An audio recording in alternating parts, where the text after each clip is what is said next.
Well, in our last video, we were talking about fixed head vices and rotary vices, and I said I'd do a little bit more on the rotaries, and I'm going to. And I'm going to go over some basics, but let me emphasize that, you know, I like people to start with rotary vices because I think they can grow into them, but there is no substitute for learning the basics. You have to have good thread control.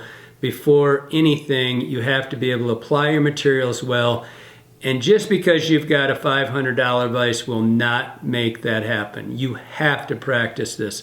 And so you have to learn your control. You have to learn what holds a feather a certain way. You've got to learn the basics, and then you can grow into these vices.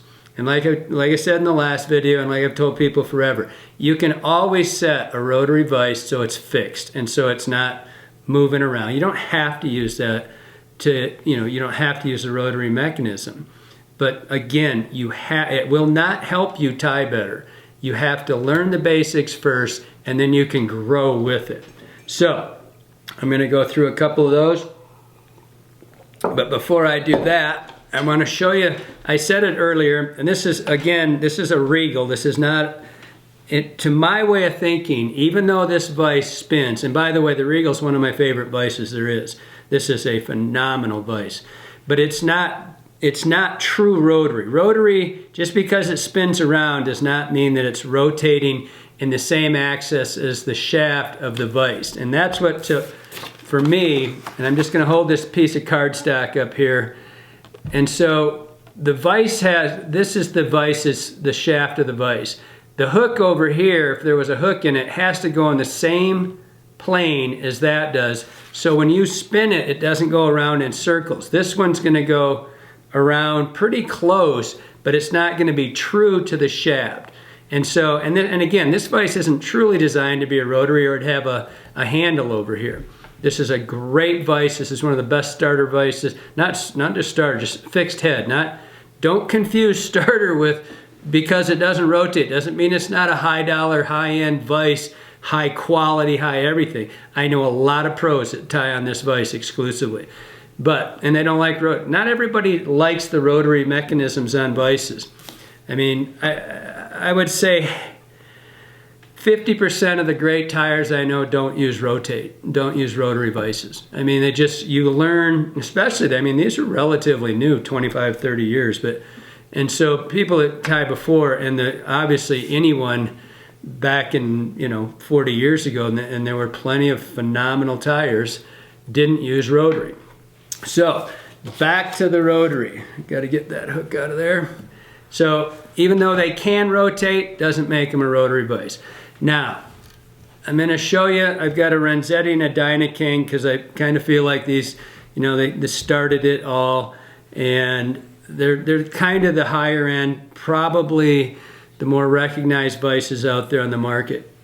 And I want to go through just a couple things, really basic stuff, because again, this isn't a tying video, it's not a how-to. I just want you to see some of the basics, and then I'm going to show you why I like them. And I personally, I tie exclusively with one. So a couple things about the vices that I get asked a lot is about hook setting. Setting the hook, and I can't get the hook to stay tight in my vise. And so I'm just going to show you any one of these vices with just a little bit of pressure. I didn't crank on this thing. They'll hold this hook to the point where if you can't, I could bend that thing right and change the shape of the hook. That's all the vise has to do. It doesn't have to hold it so you can do a chin up on it. It just has to hold it well. And this is so common. I get this question so often. I got my new vise, and I just can't get the thing to hold the hook. Now, I want to show you on any vise, the Thompson A, all the way up, any vise on earth has a setup there. Most of them are cams. The regals are not that way. They're self-tensioning. It's one of the great things about it. But on most vices, when you set that in there, you've got a cam lever back here, and you've got your jaws up here. When the cam presses against it, pushes it up into the collet, it pushes the vise heads together, right? It just gets tight. But without tension on it, the idea here is that you're going to adjust this manually. You set this for the size hook you're going to use on every vise. You have to do something. You don't take a vise out of the box and instantly it should just work. You've got it. There's moving parts. You have to learn your vise. So you adjust this thing to the point with no tension back here, so that when you put that in there, the hook in there, you go like that. I've got it too tight. I'm reefing on it, right? It's too tight. I loosen it up, and this is just, you're gonna have to learn it, right? I want it to lock in with very little pressure, boom. No pressure, hook.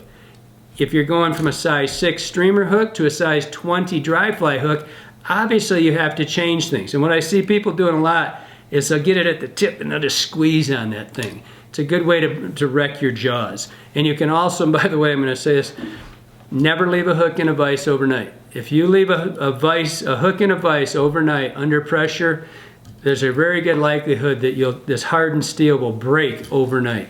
Just too much tension on it and it just snaps it. So the same thing goes, this is a Renetti, all right? This is the vise, and because I've tied so many videos and people have seen so many of them, I'm always using a Renetti because that's what I've always tied on. And I'm going to show you, this one's slightly different, but the same thing. But this one I get even more calls, more emails on, and it's because people don't understand the basics of their vise. All right, first and foremost, this is a tension screw. This is a set screw. It's not made to tighten the hook into. Just like with the Dynaking or any other vise, you loosen this up, you put your hook in, and you tighten it down. Just finger, you're not reefing on it, so that the hook moves in and out. Again, always no pressure on your bottom lever. So it goes in here, come up here, finger tight. Whoops, it was too loose. Right there, finger tight, I'm in. The thing is just going nowhere. Didn't lock that in. There. So now I'm right there, loosened up. So I got a size 6 here. I go to a size 16. I do the same thing. Come into just touches, come up, boom, tight. And now, I mean, you can see this thing. You can't possibly move the hook. But again, the thing to remember is you don't want to have to crank on these things. You don't need to smash the things down. Use your set screw properly. Get it so that it's barely touching. Just barely, help if I tighten that down. Just barely touching here. Come up, that's too loose. Just barely touching, all the way up. Done. Okay, so the next thing I want to go through are just a couple of the mechanical aspects of these vises. The rotary, this is your tension screw over here.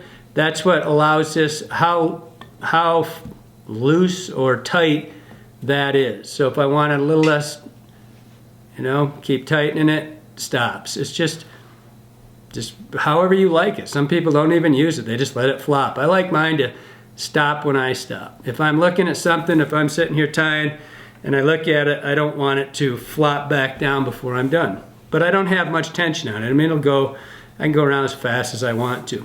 Some of them have a two-step, like this Renetti, where you can loosen this and you can turn this into a camming deal where it's a one-way bearing. I never got used to that. That's just me. Everybody's different, I like mine to go both ways. If I'm looking at something, if I'm wrapping and I didn't like it, I back it off. I don't want it to cam. That's just me personally.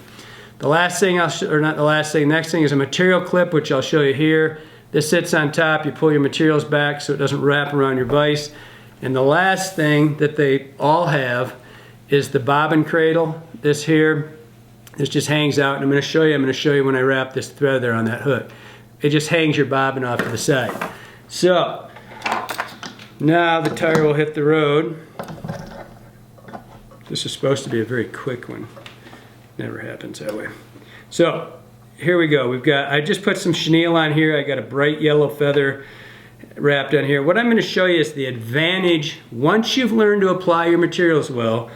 I'm going to show you how easy it is to wrap with a rotary and how easy it is to see equal pressure, equal size wraps, And that becomes really important when you start doing detail flies, like lots of flies are detail flies, like Atlantic salmon flies or steelhead flies or small dry, small nymphs. I actually think it gets accentuated in a smaller fly, because if you screw up on a small fly, you really see it. You know, you're tying a sex dungeon, you screw up a little bit, you don't see it as much.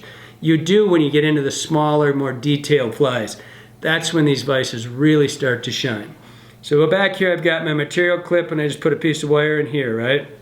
This is my bobbin cradle, it's holding it. Now, for me personally, that's how when we were talking about in the last one, I like my stuff low. I like my hands down here. So if I was wrapping this hackle, I would have my hand here. If I do that, you can't see it. So Johnny's gonna close up and I'll show you.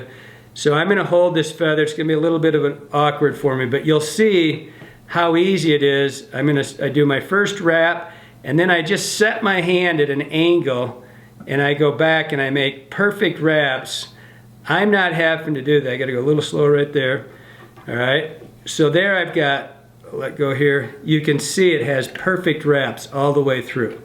Then I'm gonna take this counter rib wire, I'm gonna hook my hackle, and you'll see I go the opposite direction, and I would be done. Now, the key to that is pressure's equal, and my wraps, as you can see, are perfectly aligned, because I'm not doing this and coming around. People that know how to do that really well, great. They're just as good, but this is a little bit faster, a little bit more even pressure. So especially after you've tied for a while, that's gonna make your fly, I think, be a little bit better in the long run. Hope that helps you out.